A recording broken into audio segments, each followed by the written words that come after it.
Putri Sembada, Bab 9, Baju Pelindung, tapi bukan perisai. Pagi itu, Raras Prabawati sudah berdiri di depan gedung Arunda Tech dengan perasaan campur aduk. Matanya menatap ke atas, mengikuti garis kaca biru yang menjulang sampai ke langit. Gedung itu seperti bukan berasal dari Malang, tapi potongan kecil dari Jakarta atau bahkan luar negeri yang entah bagaimana bisa mendarat di tengah kota apel ini. Ya Allah, tinggi banget, kayak tugu, tapi modern, gumam Rara, mulutnya sedikit terbuka. Ia melirik ke bawah, pada bayangan dirinya yang terpantul samar di lantai granit mengilap. Penampilannya hari ini cukup rapi untuk ukuran dirinya, kemeja putih polos yang disetrika buru-buru oleh Bu Lastri, celana kain hitam yang agak kepanjangan karena ia meminjam dari lemari sepupunya, dan sepatu kets yang masih ada noda lumpur kering di sisi kanan. Rambut hitam panjangnya dikuncir dua seperti biasa, meski ibunya sudah berulang kali bilang, "Rara, kalau kerja itu rambut dikonde, jangan kayak anak TK." Tapi apa boleh buat, kuncir dua membuatnya merasa lebih berani. Sambil menarik napas panjang, ia melangkah masuk. Begitu melewati pintu kaca otomatis, Rara langsung panik. Pintu itu terbuka sendiri tanpa disentuh, lalu menutup cepat begitu ia ragu-ragu di tengah. Hasilnya, tubuh mungilnya terjepit di sisi pintu. Aduh, astaga, Rara meronta kecil.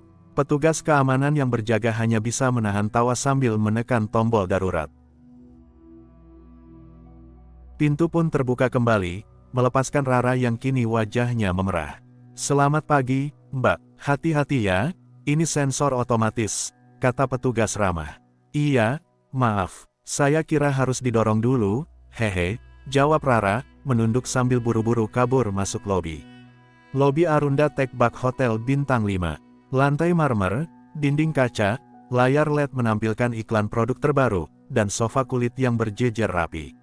Di tengah lobi ada patung berbentuk rangkaian gear berwarna perak, simbol teknologi dan inovasi. Semua orang tampak berpenampilan formal dan serius, sibuk dengan laptop atau tablet.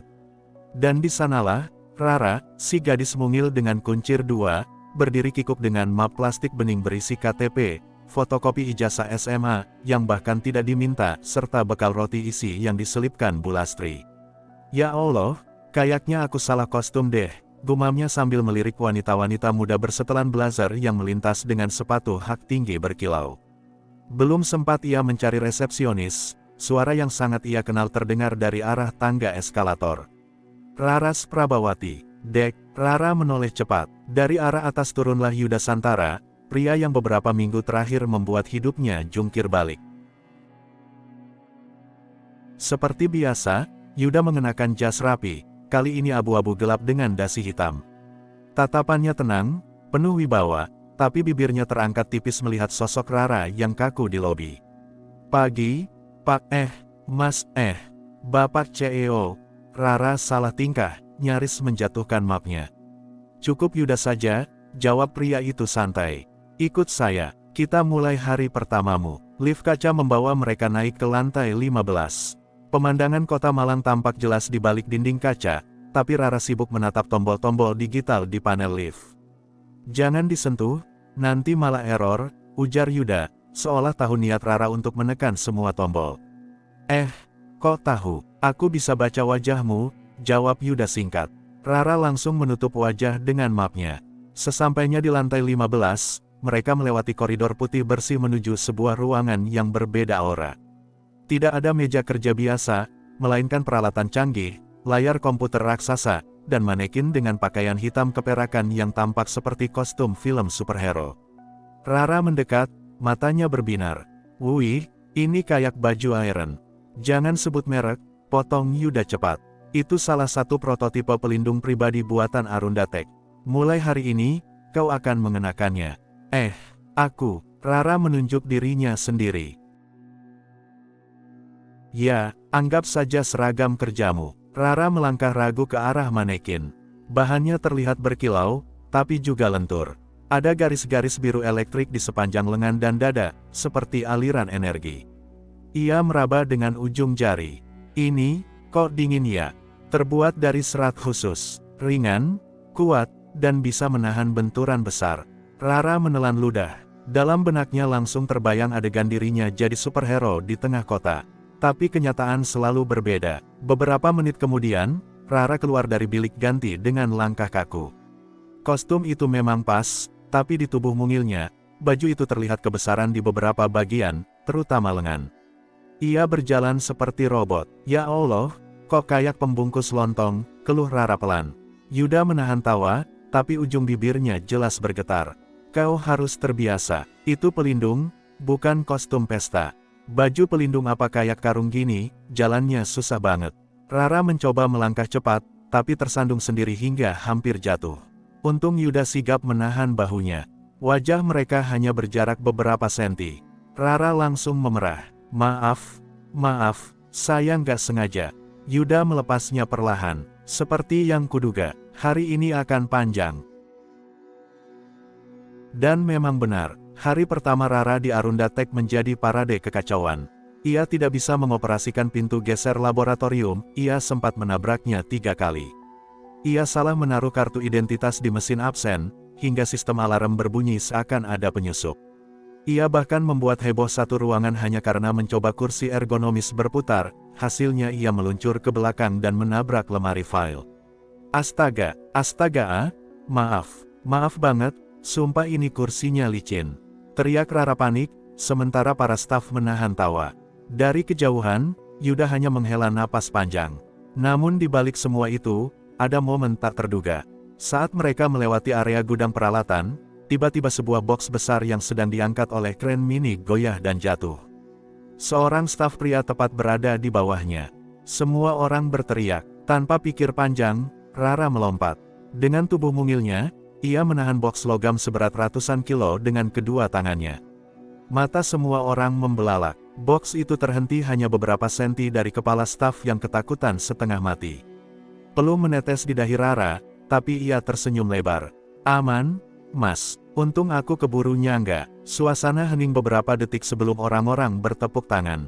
Yuda, yang menyaksikan dari kejauhan, mendapati dirinya ikut tersenyum. Ia tahu gadis ini bukan sekadar kekacauan berjalan. Tepuk tangan yang menggema di gudang peralatan membuat wajah Rara merah padam. Ia buru-buru menurunkan box besar itu ke lantai, lalu mengusap keringat di kening dengan lengan bajunya yang kebesaran. Maaf ya, tadi aku refleks aja, katanya kikuk. Staf yang tadi hampir celaka langsung menunduk dalam-dalam. Terima kasih, Mbak, kalau tidak ada Anda, mungkin saya sudah. Jangan dibesar-besarin. Aku cuma, kebetulan lewat aja, potong Rara cepat. Padahal jelas sekali, tidak ada manusia normal yang bisa menahan box logam seberat itu dengan tangan kosong. Semua mata masih memandangnya penuh takjub, sebagian berbisik-bisik. Dari jauh, Yuda hanya melipat tangan di dada, ekspresinya tenang tapi matanya berbinar. Ia mendekat perlahan. Raras Prabawati, ucapnya datar. Hari pertamamu, cukup meriah. Rara menunduk, merasa malu. Hehe, iya, maaf ya. Aku malah bikin rame. Bukan soal keramaian, kau barusan menyelamatkan nyawa. Rara terdiam. Tatapan Yuda terlalu serius, membuat jantungnya berdebar.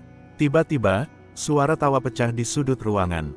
Seorang teknisi yang sedari tadi melihat langsung berkomentar, kalau begini, Mbak Rara ini bisa jadi satpam, sekaligus forklift hidup.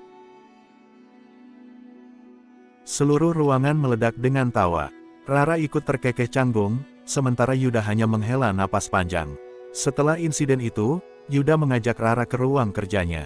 Kantor pribadi CEO Arunda Tech berada di lantai 20, dengan pemandangan kota Malang terbentang luas.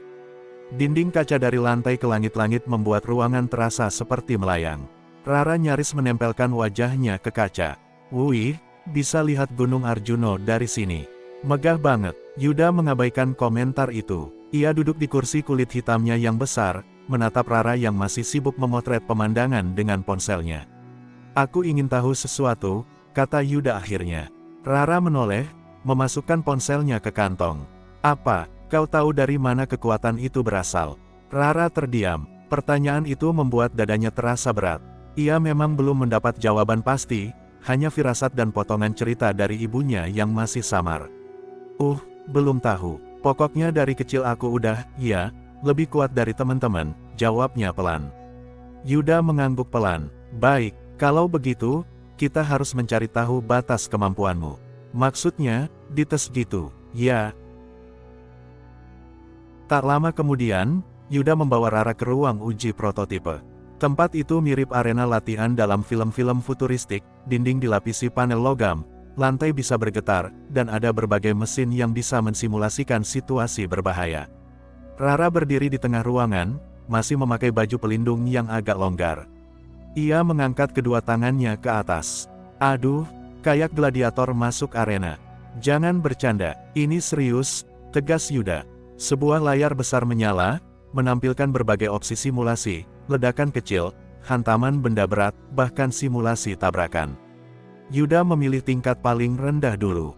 Siap, tanyanya. Ya, siap-siap takut, jawab Rara, meski tubuhnya sudah tegang. Dari dinding, sebuah lengan robotik mengayunkan balok karet besar ke arahnya. Refleks, Rara menahan dengan kedua tangan. Buff, suara benturan menggema, tapi balok itu terpental mundur.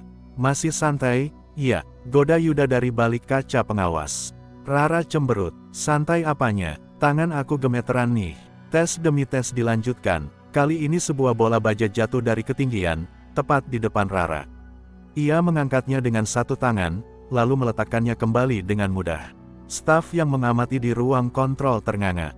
Salah satu dari mereka berbisik, gila, kalau dia marah, tembok ini bisa bolong semua. Di tengah keseriusan itu, insiden kocak pun tetap terjadi. Saat Rara mencoba berlari menghindari rintangan otomatis, baju pelindungnya malah terlalu berat di bagian bawah. Ia tersandung, terguling, lalu menabrak panel dinding hingga menyalakan alarm. Astaga, salah pencet, teriak Rara panik sambil mencoba bangun.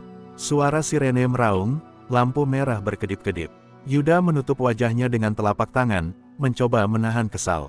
Matikan alarmnya, perintah Yuda pada staf. Seketika ruangan kembali tenang. Rara berdiri dengan wajah lusuh. Hehe, kayaknya bajunya kebesaran deh, Mas. Bisa dipermak nggak? Ini baju pelindung, bukan seragam pramuka, sahut Yuda dingin. Meski kacau, hasil tes membuktikan sesuatu, Rara punya kekuatan luar biasa, dan baju pelindung hanya memberi perlindungan tambahan, bukan inti kekuatannya. Sore itu, setelah semua simulasi selesai, Rara duduk di sofa ruang uji dengan rambut acak-acakan. Ia membuka helm transparan yang menutupi wajahnya, lalu mengusap peluh dengan punggung tangan. Fiuh, capeknya kayak abis ikut lomba 17-an, keluhnya. Yuda berdiri di depannya, tangan terlipat. Kesimpulannya jelas, baju itu memang bisa melindungimu dari luka luar, tapi kekuatanmu berasal dari dalam dirimu sendiri. Baju ini bukan perisai. Rara menatap Yuda, terdiam beberapa detik. Lalu ia tersenyum kecil. Iya, aku ngerti. Kalau hati kita nggak kuat, pakai baju secanggih apapun ia tetap takut. Kata-katanya sederhana, tapi Yuda tertegun. Ada kejujuran polos yang sulit ia temukan di orang-orang sekitarnya. Hari hampir malam ketika Rara akhirnya keluar dari ruang uji. Ia masih memakai setengah bagian kostum, sementara tas punggungnya ia jinjing seadanya. Di koridor, beberapa staf melambaikan tangan. Semangat ya, Mbak Rara. Jangan lupa besok lagi. Rara tersipu malu, tapi juga merasa hangat. Untuk pertama kalinya, ia merasa kehadirannya membawa sesuatu yang berarti. Namun begitu ia sampai di lobi, ponselnya bergetar. Nama, Bu Lastri, muncul di layar. Ya ampun, Ibu nelpon, Rara buru-buru mengangkat. Halo, Bu, suara lantang langsung terdengar. Rara, kamu udah makan apa belum? Jangan lupa minum jamu, nanti masuk angin lo kerja di gedung tinggi begitu. Beberapa karyawan yang lewat menoleh dan cekikikan. Rara menutup telinganya dengan tangan, wajahnya merah. Bu, ini aku lagi di kantor. Jangan kenceng-kenceng ngomongnya. Lo, kenapa? Ibu cuma nanya. Oh iya, CEO ganteng itu ada di sebelahmu nggak? Salam ya dari ibu, bilang ibu titip anakku. Rara hampir pingsan saking malunya. Ia melirik Yuda yang kebetulan baru saja keluar dari lift. Tatapan Yuda penuh tanda tanya. Maaf ya, Mas, itu ibu aku. Rara mencoba menjelaskan sambil menutupi ponsel. Yuda mengangkat sebelah alis. Titip anaknya, katanya. Rara ingin lenyap di lantai saat itu juga. Malam pun turun di atas kota Malang. Hari pertama Rara di Arunda Tech berakhir dengan campuran kacau, memalukan, tapi juga penuh bukti akan potensinya. Ia pulang dengan perasaan capek tapi senang, meski pikirannya masih dipenuhi satu kalimat yang Yuda ucapkan. Baju ini bukan perisai, yang melindungimu, adalah dirimu sendiri. Rara tersenyum kecil di dalam angkot yang membawanya pulang. Hehe, ternyata kerjaan ini nggak seburuk yang aku kira. Di kejauhan, langit Malang berwarna oranye keunguan, seolah menyimpan rahasia baru yang menunggu Rara di hari berikutnya. Angkot berwarna biru muda yang ditumpangi Rara berguncang pelan melewati jalanan kota Malang yang mulai sepi. Lampu toko satu persatu padam, digantikan cahaya neon warung kopi dan aroma sate ayam yang mengepul dari pinggir jalan. Rara duduk di pojok, menatap keluar jendela. Rambut kuncir duanya agak berantakan, wajahnya masih tersisa capek, tapi bibirnya tak bisa menahan senyum kecil. Hari itu memang kacau. Ia jatuh, menabrak kursi, bahkan bikin alarm kantor berbunyi. Tapi, ia juga menahan box logam raksasa dan menyelamatkan orang. Untuk pertama kalinya, ia merasa kalau kekuatannya bukan cuma sumber masalah. Baju pelindung, tapi bukan perisai, gumam Rara mengulang kata-kata Yuda. Ia menatap tangannya sendiri, kecil, mungil, tapi tadi siang mampu menahan benda seberat itu. Aneh rasanya, seperti tubuh kecil ini menyimpan rahasia besar yang bahkan dirinya belum mengerti. Sesampainya di rumah, Bu Lastri sudah menunggu di ruang tamu dengan daster bermotif bunga. Aroma minyak kayu putih tercium jelas, ciri khas ibunya tiap malam. Rara, gimana kerjaanmu? Lancar? Tuh, Rara meletakkan tasnya lalu langsung menjatuhkan diri di sofa.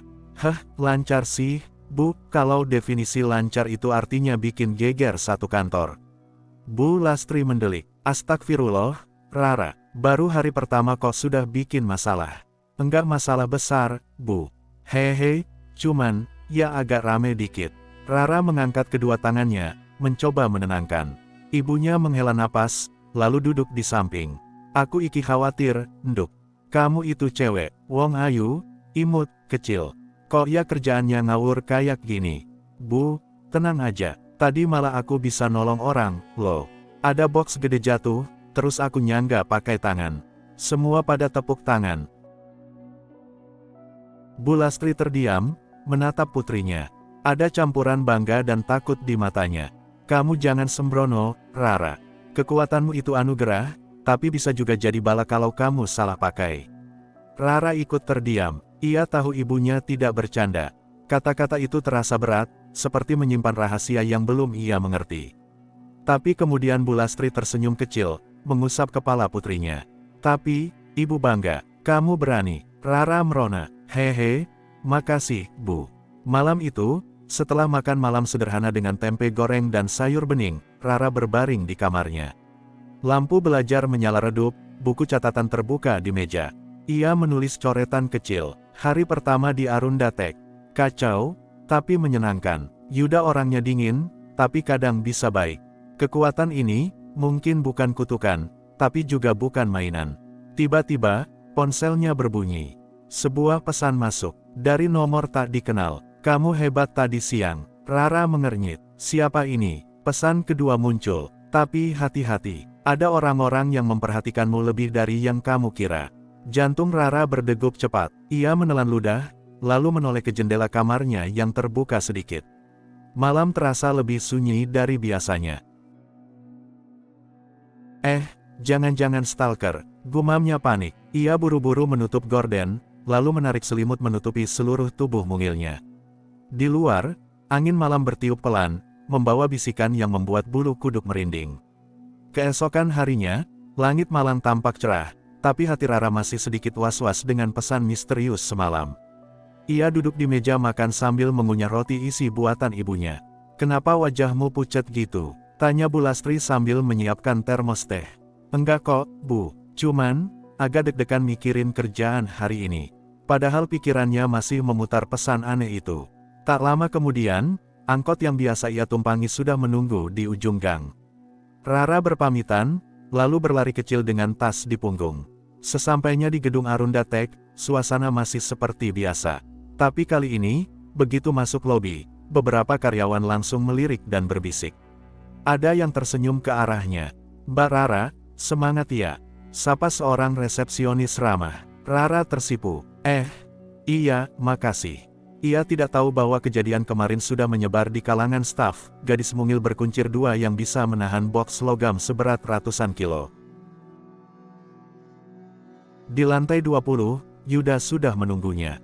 Seperti biasa, pria itu berdiri tegap di balik meja kaca, menatap layar besar penuh grafik dan data. "Kau datang tepat waktu," katanya tanpa menoleh. Iya, jam wokerku tadi bunyi 3 kali. Jadi pasti on time," jawab Rara polos. Yuda menoleh sekilas, nyaris tersenyum, lalu kembali serius. "Hari ini kita akan melanjutkan uji coba. Tapi aku juga ingin mengajarkan sesuatu padamu, disiplin." "Disiplin? Aku kan udah rajin, Mas. Kalau nonton drakor bisa maraton semalaman tanpa putus. Itu bukan disiplin, Rara. Hari itu diisi dengan pelatihan kecil-kecilan." Yuda menyuruh Rara melakukan hal sederhana, menjaga keseimbangan di lintasan, menghafal jalur pintu darurat, bahkan belajar mengenali wajah staf penting di perusahaan. Tapi bagi Rara, semua terasa seperti kelas remedial. Ia sering salah arah, salah sebut nama orang, bahkan sempat mengira lift darurat adalah toilet. Namun di sela-sela kekonyolan itu, ada momen serius lagi. Saat melintasi koridor laboratorium, terdengar suara ledakan kecil dari salah satu ruangan. Asap putih mengepul, alarm berbunyi. Para staf panik, berlari keluar. Rara refleks masuk ke ruangan itu tanpa pikir panjang. Di dalam, seorang peneliti terjebak di balik rak logam yang roboh. Api kecil mulai menjilat kabel di lantai. "Tenang, Mas, aku tolongin." Rara mengangkat rak logam itu dengan mudah, lalu menarik peneliti keluar. Dengan cepat ia menendang tong air darurat hingga roboh, membanjiri api kecil itu sampai padam. Begitu semua aman, ia menoleh. Yuda berdiri di pintu, menatapnya dalam. "Kenapa kamu masuk tanpa pikir panjang?" tanyanya tegas. Rara menunduk. "Kalau aku mikir dulu, Mas, mungkin orang itu keburu celaka." Hening sejenak, Yuda akhirnya menghela napas. "Kau memang ceroboh, tapi keberanianmu nyata." Kata-kata itu membuat hati Rara hangat. Meski wajah Yuda tetap dingin, ia merasa ada sesuatu yang berubah dalam nada suaranya. Malamnya, setelah semua pelatihan selesai, Rara kembali pulang dengan badan pegal.